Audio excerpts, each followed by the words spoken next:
सुन्नु न मैले आज भगवानसँग नि अर्को जन्ममा पनि म यही घरको बुहारी बन्न पाऊँ भनेर वरदान मागेको छु। अर्को जन्ममा त म यही घरको बुहारी बन्न पाउने भए। म त यही जुनीमा घर बेचेर अन्त्य सर्ने हो। ए अर्को जुनमा म यही घरमा आउँछु भनेर तपाईँले यो जुनमा घर बेचेर हिँड्ने भन्न खोज्नु भएको होइन? होइन, मान्छेलाई यही जुनीको विश्वास छैन। को कतिखेर कसको फेरि बुहारी बन्नुपर्ने हो, ज्वाइँ बन्नुपर्ने हो। तँलाई अर्का जुनीका कुरा लिएर अहिलेसम्म निखोजिस् न। अनि हामीले 7 जुनीसँग सँगै बस्ने भनेको होइन? कसले देखेको त 7 जुनी? यही जुनिया मान्छेले कति पटक फेर्नुपर्ने हो थाहा हुँदैन।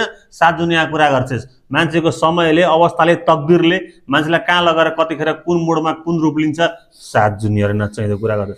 तपाईँ एकदम धोकेबाज मान्छे हो नि। तपाईसँग त म बस्दा नि बस्दिनँ, मलाई यो घरमा बस्नु। ओ अब त अहिले जाने भइस्। अब मैले अर्को बुढी खोज्नु पर्यो नि त। यी अहिले यही जुनीमा यी हाम्रो कुरो बिग्रिसक्यो। त हिँड्ने आँटिस। मैले कतिखेर यो घर छोडेर जाउँला र अर्की लिएर आउँला भन्ने तपाईँको दाउ भएको होला होइन?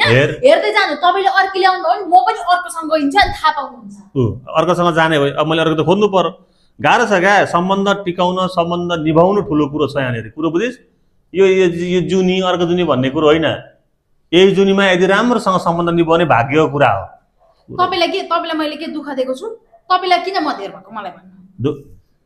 आज यहाँ दुधको दुध, पानीको पानी, यहाँ तपाईँको बाबा मम्मी बोलाउनु, मेरो बाबा मम्मी बोलाउँछु। यहाँ म आज फाइनल गर्छु। तपाईँलाई मैले के भनेपछि तैँले मलाई यही जुनीमा अर्काको फेरि बनाउने भइस्। तेरो लक्षण त्यसै देखियो। हेर, सम्बन्ध भन्ने कुरो नि विश्वास, भरोसा, एकअर्काप्रतिको सम्मान र मायाले चल्ने कुरा हो। कुरो बुझिस् नि? त्यो चिज यथावत राख्न सक्यो भने सम्बन्धको धागो दह्रो बन्छ, नभए चुडिन्छ। त्यही भएर मान्छेले बारम्बार निखोज्नु हुँदैन क्या।